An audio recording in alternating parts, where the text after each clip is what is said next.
यदि आप class 12th का स्टूडेंट है, क्या यदि आप क्लास 12th का स्टूडेंट है और 2024 में बोर्ड का एग्ज़ाम देने वाला है, क्या 2024 में बोर्ड का एग्ज़ाम देने वाले हैं, तो ये आपके लिए यह वीडियो काफ़ी स्पेशल होने वाला है, क्योंकि इसमें हम आज चर्चा करेंगे कि फिजिक्स का मोस्ट इम्पोर्टेंट क्वेश्चन है, क्या फिजिक्स का जो है VVI क्वेश्चन के बारे में इसमें हम आज चर्चा करेंगे कि जो 2024 में पूछे जाने की संभावना जिसकी 100% है। तो चलिए ये क्वेश्चन है कि क्या है कि किरचॉफ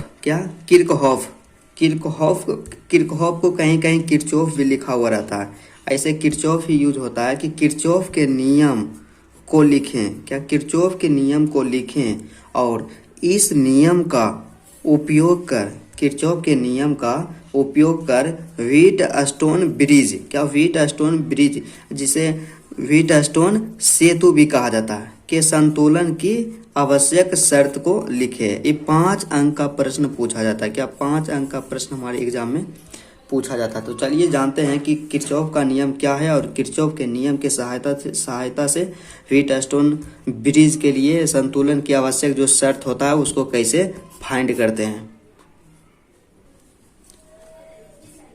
हम लोग को आज सीखना है कि किरचॉफ का नियम, क्या किरचॉफ का नियम। तो सबसे पहले हेडिंग देंगे कि किरचॉफ का नियम होता है क्या, उसके बारे में कुछ लिखेंगे। तो देखते हैं कि क्या हो गया किरचॉफ का नियम।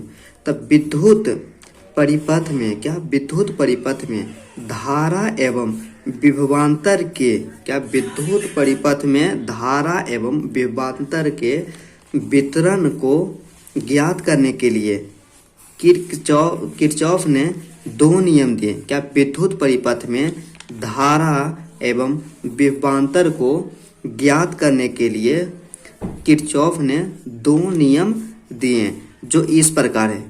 मतलब किरचॉफ के नियम में हम इतना लिख देंगे कि विद्युत परिपथ में धारा एवं विभवांतर के वितरण को ज्ञात करने के लिए किरचॉफ ने 2 नियम दिए जो इस प्रकार है। मतलब सीधा सा समझा जाए यहाँ पे कि किरचॉफ ने 2 नियम दिया। क्या 2 नियम दिया। पहला नियम यहाँ पे डैश दे करके लिखेंगे कि पहला नियम। तो किरचॉफ का जो पहला नियम होता है यहाँ पे लिखना है कि इस नियम के अनुसार, क्या इस नियम के अनुसार, मतलब किरचॉफ के पहला नियम के अनुसार किसी बिंदु पर, क्या किसी बिंदु पर मिलने वाली विद्युत, क्या किसी बिंदु पर मिलने वाली विद्युत धाराओं का बीजीय योग शून्य होता है। क्या किसी बिंदु पर मिलने वाली विद्युत धाराओं का बीजीय योग जो होता है ना शून्य होता है। क्या होता है?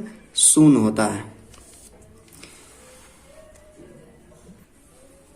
शून्य होता है। उसके बाद लिखना है कि बिंदु की ओर, क्या बिंदु की ओर जाने वाली धारा, बिंदु की ओर जाने वाली धारा धनात्मक, बिंदु की ओर जो धारा जाती है वो धनात्मक एवं बिंदु से दूर जाने वाली धारा ऋणात्मक होती है। क्या बिंदु की ओर जाने वाली धारा धनात्मक होती है और बिंदु से जो दूर धारा जाती है वो क्या होती है? ऋणात्मक होती है। ठीक। उसके बाद अब फिगर को देखना है कि किरचॉफ का जो पहला नियम है उसमें क्या फिगर रहता है कि मान लिया जाए यहाँ पे, तो इस चित्र में देखें कि I1 और I2 है, ये बिंदु की ओर जा रही है। क्या बिंदु की ओर, तो मूल बिंदु यहाँ पे है और I1 है बिंदु की ओर जा रही है और I2 भी बिंदु की ओर जा रही है। तो इसका मतलब यही हुआ क्योंकि इस पे बताया गया कि बिंदु की ओर जाने वाली धाराएं क्या होती है? धनात्मक होती है। तो बिंदु की ओर जो भी धारा जाती है क्या होती है? धनात्मक। मतलब I1 और I2 क्या है? धनात्मक है। तथा अब बिंदु तो यहाँ है, अब बिंदु से दूर कौन जा रहा है? I4 जा रहा है और बिंदु से दूर कौन जा रहा है? I3 जा रहा है। इसका मतलब सीधा सा हुआ कि I4 और I3 जो है धारा है, विद्युत धारा ऋणात्मक है। मतलब चित्र के अनुसार इस तरह से चित्र बना देना है कि किरचॉफ का नियम, पहला नियम यही कहता है कि इस नियम के अनुसार बिंदु पर मिलने वाले विद्युत धाराओं का जो बीजीय योग होता है ना वो शून्य होता है। क्या होता है? बीजीय योग क्या होता है? शून्य होता है। उसके बाद फिगर को बना देना है बढ़िया से, अच्छा तरीका से, उसको फ्रेश से। उसके बाद क्या करना है कि लिखना है यहाँ पे कि चित्रानुसार। क्या लिखना है? चित्रानुसार। चित्रानुसार का मतलब चित्र के अनुसार, जैसे चित्र में दिखाया गया है। तो चित्र में क्या दिखाया गया है कि प्लस प्लस वाला को एक साथ ऐड कर देंगे और माइनस माइनस वाला को एक साथ ऐड करेंगे तो I1 प्लस I2 क्या है, दोनों एक पॉजिटिव में है, धनात्मक होता है क्योंकि यह बिंदु की तरफ जा रहा है, I1 भी बिंदु की तरफ, I2 भी बिंदु की तरफ, इसलिए क्या हो गया, धनात्मक। लेकिन I3 और I4 जो है क्या है, बिंदु से दूर जा रहा है, तो यहाँ पे हो जाएगा माइनस में, ऋणात्मक हो जाएगा। तो I3 ऋणात्मक, I4 ऋणात्मक। जो इसका बीजीय योग क्या होगा, ये सब का जब बीजीय योग करेंगे तो हो जाएगा क्या हो जाएगा, यहाँ पे बीजीय योग हो जाएगा इसका शून्य। क्या बीजीय योग हो जाएगा, शून्य। मतलब यहाँ से हम निकाल सकते हैं कि I1 है तो I1 लिख दे plus I2, I1 plus I2 बराबर, मतलब ये जो माइनस वाला है ना, माइनस वाला को बराबर के इस साइड भेज देंगे। क्या, बराबर के जब उस साइड भेजेंगे तो क्या हो जाएगा, प्लस में हो जाएगा, तो बराबर हो जाएगा I3 प्लस I4। यही क्या हो गया, किरचॉफ का प्रथम नियम हो गया। यही हो गया किरचॉफ का नियम, प्रथम नियम। मतलब यहाँ सीधा सा स्पष्ट हो गया कि संधि पर जो धारा आती है और संधि से जो बाहर धारा जाती है, दोनों आपस में क्या होती है, बराबर। मतलब संधि की ओर आने वाली धारा तथा संधि से बाहर जाने वाली धारा क्या होती है, बराबर होती है। यही क्या हो गया, किरचॉफ का पहला नियम हो गया। अब बात करते हैं कि किरचॉफ का दूसरा नियम क्या है। किरचॉफ का, उससे पहले किरचॉफ के दूसरा नियम जानने से पहले हम सबसे पहले जानते हैं कि VVI पॉइंट है, क्योंकि इससे एग्जाम में हर एक साल क्वेश्चन पूछा जाता है कि किरचॉफ के नियम जो है ना मेरे दोस्त, किरचॉफ के नियम को बहुत सारे नामों से जाना जाता है।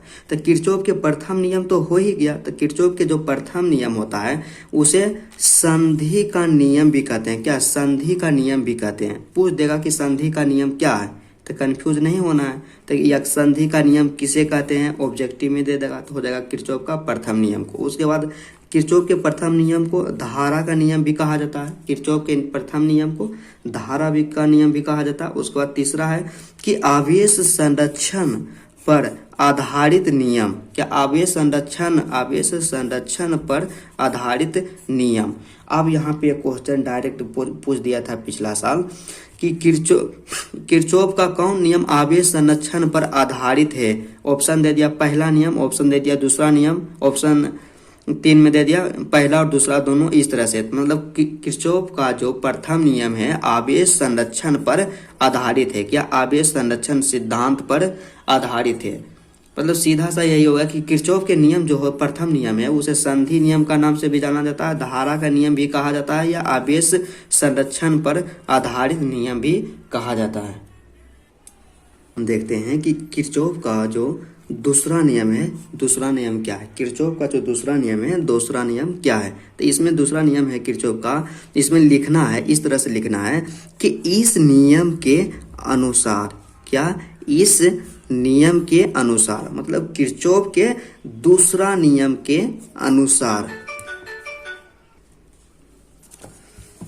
किसी बंद विद्युतीय परिपथ के, क्या, इस नियम के अनुसार किसी बंद विद्युतीय परिपथ के प्रत्येक भाग में, क्या, विद्युतीय परिपथ के प्रत्येक भाग में प्रवाहित होने वाली विद्युत धारा तथा उसके प्रतिरोध के, क्या, किसी विद्युतीय परिपथ के प्रत्येक भाग में प्रवाहित होने वाली विद्युत धारा तथा उसके प्रतिरोध के गुणनफल का बीजीय योग, उसके प्रतिरोध के गुणनफल का बीजीय योग परिपथ में लगे विद्युत वाहक बल के बराबर होता है। क्या होता है कि विद्युत वाहक बल के बराबर होता है। मतलब सीधा सा समझा जाए कि किरचॉफ के दूसरा नियम के अनुसार किसी बंद विद्युतीय परिपथ के प्रत्येक भाग में प्रवाहित होने वाली विद्युत धारा तथा उसके प्रतिरोध के गुणनफल का जो बीजीय योग होता है ना, वो परिपथ में लगे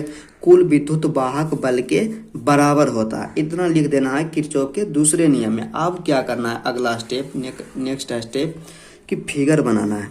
फिगर हमेशा पेंसिल से बनाना है, कभी भी कलम का यूज नहीं करना। उसके बाद क्या करना है कि फिगर साफ सुथरा से बनाना है। अब इसमें देखते हैं कि हमारे पास एक बंद विद्युत परिपथ है, हमारे पास एक बंद विद्युत परिपथ है जिसमें धारा I1, I2, I3 है। I1 के साथ प्रतिरोध है R1, I2 के साथ प्रतिरोध है R2 और I3 के साथ प्रतिरोध है R3। तो यहाँ से लिखेंगे, इस तरह से हम बना देंगे। उसके बाद लिखेंगे चित्र से, क्या चित्र से, तो चित्र से क्या लिखेंगे, चित्र से कि बंद परिपथ में, चित्र में जो दिया हुआ है उसको लिख देना है कि बंद परिपथ में विद्युत धारा एवं प्रतिरोध के गुणनफल का बीजीय योग क्या है, बंद परिपथ में विद्युत धारा एवं प्रतिरोध के गुणनफल का बीजीय योग। तो बीजीय योग क्या होगा कि I1 R1, मतलब विद्युत धारा और उसके प्रतिरोध का गुणनफल, क्या विद्युत धारा और उसके प्रतिरोध का क्या है, गुणनफल है। तब विद्युत धारा क्या है, I1 है, I2 है और I3 है। तो इसके प्रतिरोध का क्या करना है, गुणनफल, मतलब विद्युत धारा और उसके प्रतिरोध को आपस में गुना कर देना और उसका जो बीजीय योग होगा फिर ऐड कर देना। वो क्या होगा, परिपथ में प्रवाहित कुल विद्युत वाहक बल क्या होता है, बराबर होता है। मतलब I1 के साथ प्रतिरोध है R1, I2 के साथ प्रतिरोध है R2 और धारा I3 के साथ प्रतिरोध है R3। मतलब सीधा सा इसको लिखें कि I1 into R1 plus I2 into R2 minus I3 into R3, इस तरह से लिखा गया। उसके बाद क्या करना है, एवं परिपथ में आप क्या, ये तो हो गया उसके विद्युत धारा और प्रतिरोध के बीजीय योग हो गया। और उसके बाद क्या लिखना है कि परिपथ में लगा विद्युत वाहक बल, तो परिपथ में जो लगा विद्युत वाहक बल है वो ई है, क्या है, ई है। तो उसके बाद लिखना है कि किरचॉफ के अनुसार, तो किरचॉफ का कहना था कि परिपथ में जो लगा कुल विद्युत वाहक बल होता है वो विद्युत धारा तथा उसके प्रतिरोध के गुणनफल के बीजीय योग के बराबर होता है। मतलब सीधा सा इसको लिखा जाए इक्वेशन के रूप में कि E equal to R1 I1 plus I2 R2 minus I3 R3। यही हो गया क्या, किरचॉफ का दूसरा नियम। क्या हो गया, किरचॉफ का दूसरा नियम, इसको याद रखना है। उसके बाद क्या है कि किरचॉफ का द्वितीय नियम ऊर्जा संरक्षण सिद्धांत पर आधारित है। क्या किरचॉफ का जो दूसरा नियम है ऊर्जा संरक्षण के सिद्धांत पर आधारित है। तो ऊर्जा संरक्षण का सिद्धांत यही होता है कि ना तो ऊर्जा को नष्ट किया जा सकता है और ना ही ऊर्जा को उत्पन्न किया जा सकता है। मतलब किरचॉफ का जो दूसरा नियम है ऊर्जा संरक्षण सिद्धांत पे आधारित है और किरचॉफ का जो पहला नियम है आवेश संरक्षण के सिद्धांत पे आधारित है। इससे अक्सर ऑब्जेक्टिव प्रश्न पूछा जाता है कि किरचॉफ के कौन सा नियम ऊर्जा संरक्षण के सिद्धांत पे आधारित है, तो हो जाएगा क्या, दूसरा नियम। उसके बाद आप क्वेश्चन आता है, क्या उसमें दो पार्ट था हमारे क्वेश्चन में, कि इस नियम का, क्या किरचॉफ का जो नियम है नियम का उपयोग कर हीट स्टोन ब्रिज के लिए संतुलन की आवश्यक शर्त क्या करना, प्राप्त करना है। हीट स्टोन जो ब्रिज होता है उसके संतुलन के लिए आवश्यक शर्त को क्या करना है, फाइंड करना है, पता करना है। 5 अंकों की प्रश्न पूछे जाते हैं। उसके बाद सब देखते हैं आप, उसके बाद हम देखते हैं कि हीट स्टोन ब्रिज, जिसे हीट स्टोन सेतु कहते हैं हिंदी में। तो सबसे पहले इसको संतुलन की स्थिति में जानने से पहले इसके बारे में लिखते हैं कि हीट स्टोन सेतु होता है क्या, किसे कहा जाता है। तो इसमें लिखेंगे कि किसी अज्ञात प्रतिरोध, क्या किसी अज्ञात प्रतिरोध का मान ज्ञात करने के लिए, किसी अज्ञात प्रतिरोध का मान ज्ञात करने के लिए इंग्लैंड के वैज्ञानिक, किसी अज्ञात प्रतिरोध के मान ज्ञात करने के लिए इंग्लैंड के वैज्ञानिक CF हीट स्टोन ने, क्या CF हीट स्टोन ने 4 प्रतिरोध, एक सेल तथा एक धारा मापी का उपयोग कर, क्या 4 प्रतिरोध, एक सेल तथा एक धारा मापी का उपयोग कर एक युक्ति, मतलब युक्ति का मतलब हुआ परिपथ का निर्माण किया, जिसे हीट स्टोन सेतु कहा जाता है। मतलब सिंपल शब्दों में कहा जाए कि हीट स्टोन ब्रिज एक ऐसी युक्ति है जिसकी सहायता से किसी अज्ञात प्रतिरोध का जो मान होता है आसानी पूर्वक ज्ञात किया जा सकता है। और उसका जो निर्माण किया था CF हीट स्टोन ने। मतलब सीधा सा समझा जाए कि इसका जो उपयोग, क्या हीट स्टोन सेतु का उपयोग किसी अज्ञात प्रतिरोध का मान ज्ञात करने के लिए किया जाता है? हीट स्टोन सेतु का उपयोग किसी अज्ञात प्रतिरोध के मान ज्ञात करने के लिए किया जाता है। अब देखते हैं कि हीट स्टोन का जो स्ट्रक्चर होता है, जो बनावट होता है, वो किस प्रकार होता है। तो हीट स्टोन का जो स्ट्रक्चर होता है, बनावट होता है, इसी प्रकार होता है कि एक परिपथ होता है। क्या? एक परिपथ तथा क्या बोला? एक परिपथ होता। यहाँ पे कहा गया कि हीट स्टोन सेतु में कि 4 प्रतिरोध, क्या 4 प्रतिरोध, एक सेल तथा एक धारा मापी। तो क्या है? 4 प्रतिरोध होना चाहिए। क्या होना चाहिए? 4 प्रतिरोध होना चाहिए। तो पहला प्रतिरोध है P, दूसरा है Q, तीसरा है R और चौथा है S। यहाँ पे 4 प्रतिरोध हो गया। उसके बाद एक धारा मापी है। क्या? एक धारा मापी है G, जिसे गैल्वेनोमीटर कहा जाता है। क्या? एक धारा मापी है। और एक सेल है। क्या? एक यहाँ पे सेल लगा हुआ। इसके सहायता से किसी अज्ञात प्रतिरोध का मान ज्ञात करना है। यही हो गया क्या? Heat stone. मतलब P, Q, R, S क्या है? प्रतिरोध है। इसमें क्या आई धारा क्या हो रही है? प्रवाहित हो रही है। इस तरह से इसका स्ट्रक्चर बना देना। उसके बाद लिखना है कि चित्र के अनुसार, क्या लिखना है? चित्र के अनुसार संतुलित हीट स्टोन सेतु के लिए, क्या जब संतुलित हीट स्टोन सेतु होता है, क्योंकि हमको प्राप्त करना है, यही निकालना है कि इस नियम का उपयोग कर हीट स्टोन ब्रिज के संतुलन की आवश्यक शर्त प्राप्त करें। क्या करना है? संतुलन की आवश्यक शर्त प्राप्त करें। तो संतुलन के लिए जो हीट स्टोन का होता है, शर्त होता है कि IG बराबर क्या होता है? जीरो। मतलब IG बराबर 0। IG को हम यहाँ पे क्या लिखे हैं? I2 लिखे हैं। क्या? I2 बराबर क्या हो गया? 0 हो गया। तो I2 हमारा क्या कहाँ है? I2 जो है यहाँ पे है I2, जिसे IG भी लिखा गया है। ठीक। उसके बाद क्या? मतलब सीधा सा समझा जाए कि I2 बराबर क्या है? 0। तो I2 IG है, गैल्वेनोमीटर से प्रवाहित धारा है। क्या है? I2 या IG गैल्वेनोमीटर से प्रवाहित धारा। इस तरह से लिख देना। अब क्या करना है? लिखना है कि बंद परिपथ, क्या बंद परिपथ ABDA में, क्या ABDA में, तो बंद परिपथ ABDA कहाँ है? तो बंद परिपथ ABDA मतलब ई जो परिपथ है ना, इसी में देखना है। क्या करना? इसी में देखना है। तो इसमें देखना है कि किरचॉफ के दूसरे नियम से, क्या करना है? किरचॉफ के दूसरे नियम से। तो I1 के साथ प्रतिरोध है P, तो हो जाएगा I1P plus I2G minus I minus I1, और दोनों के साथ एक प्रतिरोध लगा हुआ है Q, बराबर हो जाएगा 0। ये किरचॉफ के दूसरे नियम के अनुसार। तो यहाँ पे हमें देखना है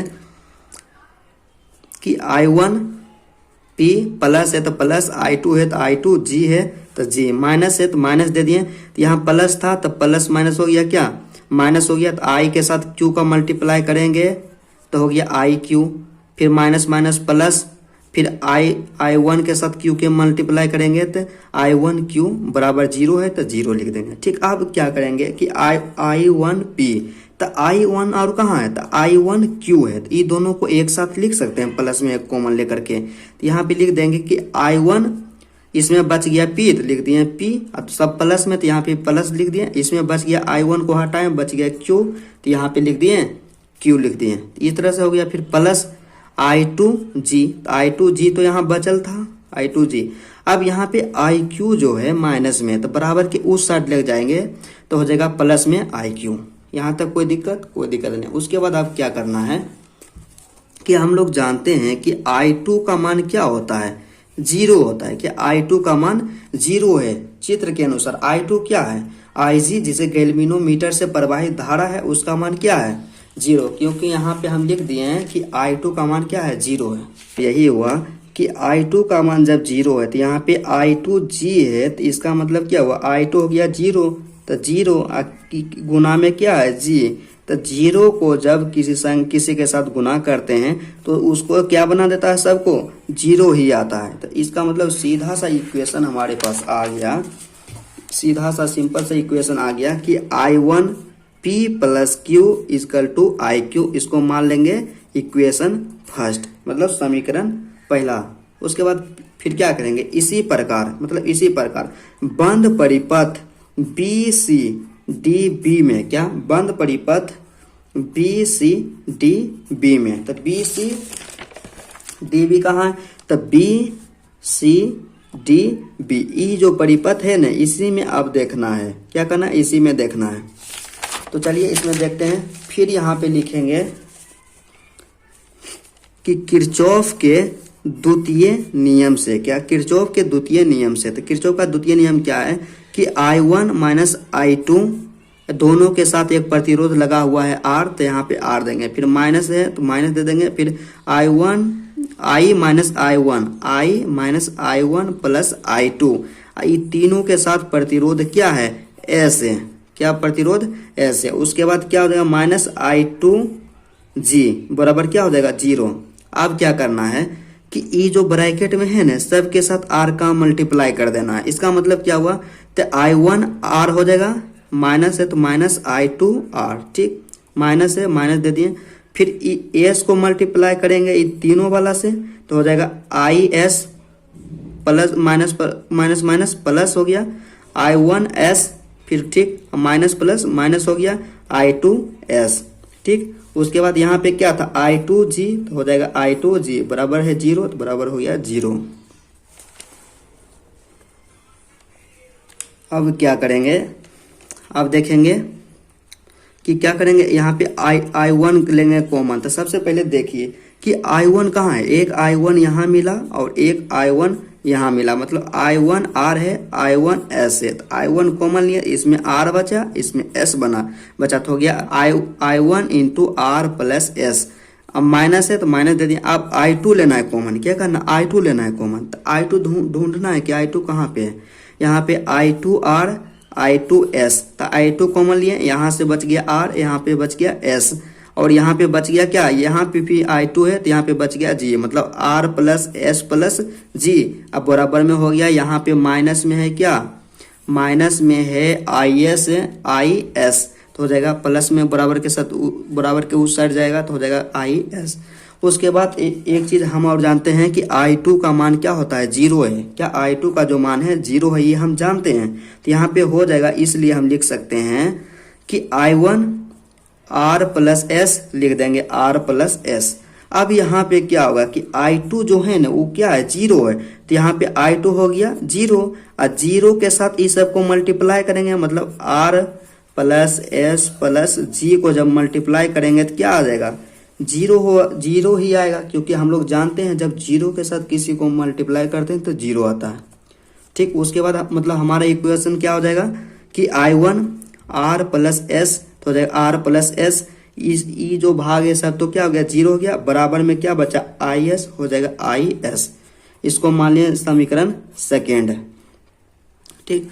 उसके बाद क्या करना है, एक स्टेप और करना है कि समीकरण 1 में से समीकरण 2 से भाग देने पर, समीकरण 1 में समीकरण 2 से क्या कर देंगे, भाग देंगे। तो समीकरण 1 हमारे पास था, हमारे पास समीकरण 1 है कि I1 into P plus Q बराबर IQ, और समीकरण 2 हमारे पास अभी जस्ट निकाले कि I1 R प्लस S बराबर IS। अब क्या करेंगे, समीकरण 1 में समीकरण 2 से डिवाइड कर देंगे, तो यहाँ पे हो जाएगा I1 into P plus R बराबर IQ, I1 बटा कर देंगे, भाग का मतलब बटा, उसके बाद हो गया I1 R प्लस S बराबर IS, ठीक। उसके बाद क्या होगा यहाँ पे, उसके बाद होगा कि जब वो भाग में रहता है तो I1 कैंसिल, I कैंसिल, बच गया क्या P plus Q R plus S बराबर Q बटा S। तो इसको इस तरह से लिख सकते हैं, डायरेक्ट हम यहाँ मल्टीप्लाई कर दिए कि जब बराबर के इस साइड आता है तो क्या हो जाएगा, दोनों भाग में है तो S को मल्टीप्लाई कर देंगे ऊपर वाला से, या Q को मल्टीप्लाई कर देंगे नीचे वाला से। तो S को मल्टीप्लाई करेंगे तो PS हो जाएगा, प्लस है तो प्लस, S को Q से मल्टीप्लाई करेंगे तो QS हो जाएगा, बराबर है तो बराबर देंगे। अब Q को किसके के साथ मल्टीप्लाई करेंगे, नीचे वाला के साथ मल्टीप्लाई करेंगे, तो Q into R QR, plus है तो plus Q into S QS, ठीक। यहाँ तक कोई दिक्कत नहीं। अब क्या हो जाएगा अब यही होगा कि पी एस है अब बराबर, अब यहाँ पे एक चीज कॉमन है कि क्या है इसमें, बराबर की इस साइड भी है क्या क्यू एस, अब बराबर की उस साइड भी है क्या क्यू एस, तो ये दोनों क्या हो जाएगा कैंसिल। अब क्या करना है, ये तो कैंसिल हो गया, बच गया हमारे पास पी एस, तो यहाँ पी एस बराबर के उस साइड है क्यू आर है, तो लिख दिए क्यू आर, मतलब सीधा सा हो गया कि हमारे पास बचा पी एस बराबर क्यू आर बचा। तो पी एस बराबर क्यू आर है, तो इसको हम इस तरह लिख सकते हैं कि पी क्यू बटा